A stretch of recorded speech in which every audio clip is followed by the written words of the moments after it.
नमस्ते। और आज के इस खास एक्सप्लेनर में सभी का स्वागत है।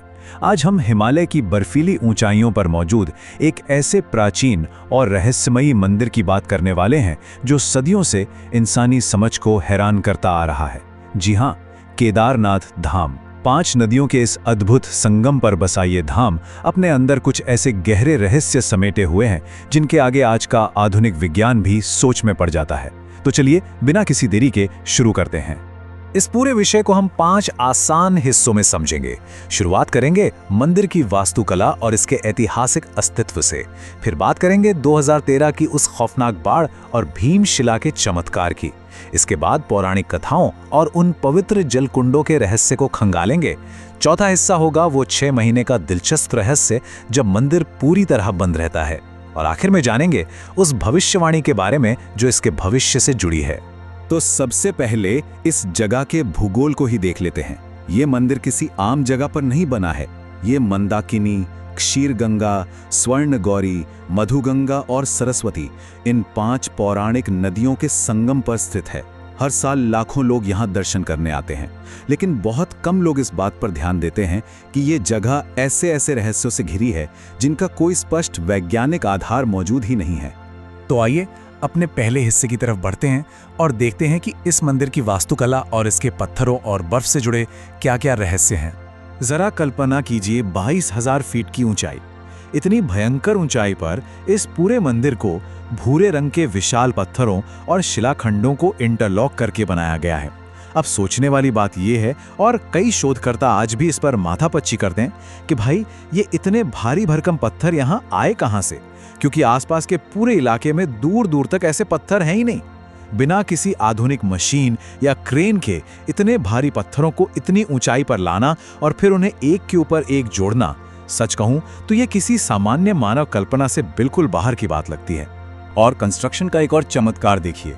इतिहास में एक समय ऐसा भी आया था जब लिटिल आइस एज यानी एक छोटा हेमयुग शुरू हुआ था। उस दौरान ये पूरा का पूरा मंदिर करीब 400 सालों तक, जी हाँ 4 सदियों तक बर्फ के नीचे पूरी तरह दबा रहा।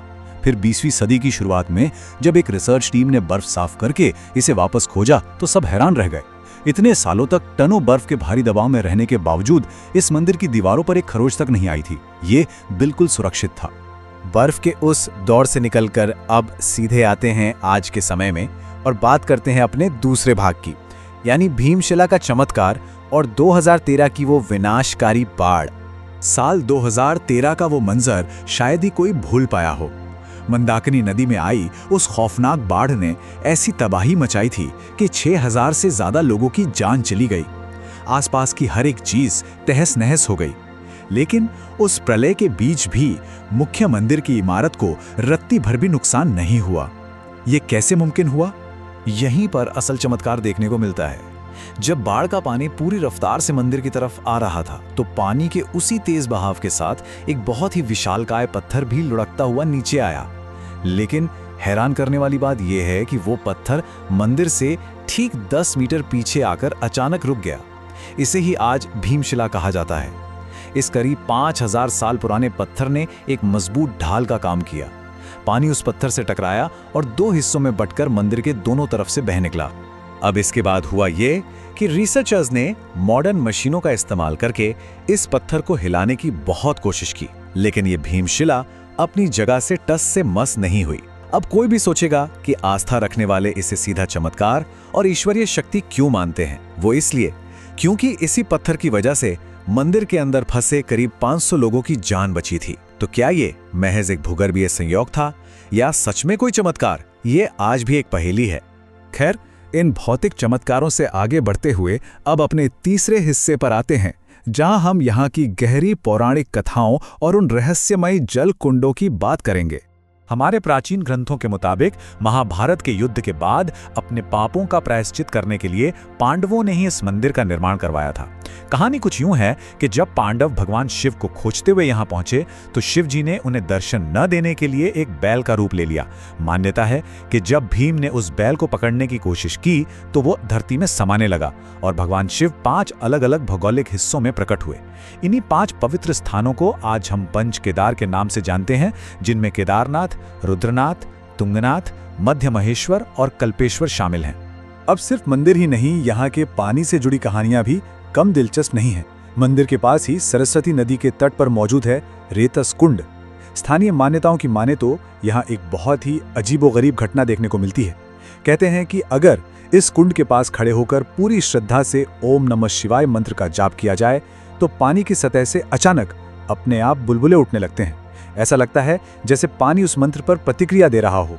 वैसे 2013 के उस प्रलय से पहले यहाँ कुल 5 पवित्र कुंड हुआ करते थे। जैसा कि यहाँ बताया गया है, बाढ़ के बाद इनमें से 3 कुंड तो पूरी तरह से गायब हो गए और वैज्ञानिक आज तक उन्हें खोज नहीं पाए हैं। रेतस कुंड भी कुछ समय के लिए लुप्त हो गया था, लेकिन हाल ही में इसे फिर से ढूंढ लिया गया। लेकिन सबसे कमाल की बात है उदक कुंड की, जो पूरी तरह सुरक्षित बच गया। शिव पुराण में बताया गया है कि इस कुंड के पानी में 5 महासागरों का जल मिला हुआ है और ऐसा माना जाता है कि इसे पीने से इंसान जन्म और मृत्यु के चक्र से मुक्त हो जाता है। चलिए अब रुख करते हैं हमारे चौथे और शायद सबसे ज्यादा चर्चा में रहने वाले विषय की तरफ, जो है 6 महीने का रहस्य और वो अखंड जलता हुआ दीपक। देखिए, हिमालय की सर्दियां कोई आम सर्दियां नहीं होती। वहां हालात इतने क्रूर हो जाते हैं कि भाई दूज के दिन इस मंदिर के कपाट पूरे 6 महीने के लिए बंद कर दिए जाते हैं और इन सर्दियों के दौरान पूजा अर्चना को भौतिक रूप से केदारनाथ से शिफ्ट करके ऊखी मठ के ओंकारेश्वर मंदिर में ले जाया जाता है। उस समय पूरा केदारनाथ इलाका भारी बर्फ की चादर से ढक जाता है और वहां किसी भी इंसान का टिकना या जिंदा रहना लगभग नामुमकिन हो जाता है। लेकिन रहस्य यहां से शुरू होता है।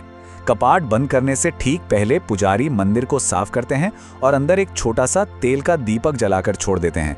अब जरा सोचिए, घुप अंधेरा, 0 से कई डिग्री नीचे का तापमान, बर्फीले तूफान और पूरे 6 महीने तक वहां कोई इंसान नहीं जाता। फिर भी जब वसंत ऋतु में दोबारा कपाट खुलते हैं तो वो दीपक ठीक वैसे ही जलता हुआ मिलता है जैसे उसे कल ही जलाया गया हो। इसी अखंड ज्योति से जुड़ी एक बहुत ही मशहूर और हैरान करने वाली कहानी वहां के लोकल सुनाते हैं। कहते हैं कि एक बार एक साधु इस रहस्य की सच्चाई जानने के लिए कुछ फलों के साथ छुपकर मंदिर के अंदर ही रुक गया। कपाट बाहर से बंद हो गए। 4 दिन बीते तो उसके फल खत्म हो गए। अब वो भूख से तड़पने लगा।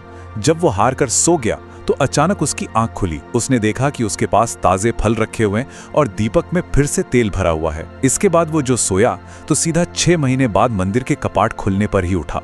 कुछ स्थानीय किस्से तो ये भी दावा करते हैं कि वहां के कैमरों में किसी अदृश्य शक्ति को दीपक में तेल डालते हुए देखा गया है। ये पूरी घटना विज्ञान और तर्क दोनों की समझ से बिल्कुल परे है। और अब हम इस एक्सप्लेनर के 5वें और आखिरी पड़ाव पर आ गए हैं, जहां हम जानेंगे उस प्राचीन भविष्यवाणी के बारे में जो कहती है कि एक दिन ये मंदिर पूरी तरह लुप्त हो जाएगा। हमारे प्राचीन ग्रंथों में एक बहुत ही डराने वाली और स्पष्ट भविष्यवाणी दर्ज है। उसमें लिखा है कि भविष्य में एक ऐसी विशाल भूगर्भीय घटना या प्रलय आएगी जिसके चलते नर और नारायण नाम के दोनों पर्वत आपस में मिल जाएंगे और जिस दिन ऐसा होगा ये पवित्र मंदिर और इसका ये स्वयंभू शिवलिंग इस धरती से हमेशा हमेशा के लिए गायब हो जाएगा। इस पूरी बात पर गहराई से विचार करना वाकई रोंगटे खड़े कर देता है। सोच कर देखिए, जो इमारत 400 सालों के हिमयुग को झेल गई 2013 की उस भयानक प्रलय में, जिसका बाल भी बांका नहीं हुआ, उसी इमारत के बारे में लिखा है कि वो एक दिन हमेशा के लिए मिट जाएगी। अगर ऐसा है तो फिर इतिहास में स्थायित्व जैसी कोई चीज है भी या नहीं? जो चीज आज अमर और अजय लग रही है, क्या वो भी बस समय का एक छोटा सा खेल है? प्रकृति और आस्था के बीच का यह रहस्यमय रिश्ता सच में असीमित है। इसी बड़े सवाल के साथ आज का यह विश्लेषण हम यहीं खत्म करते हैं। इतनी गहराई से सफर को समझने के लिए बहुत बहुत धन्यवाद।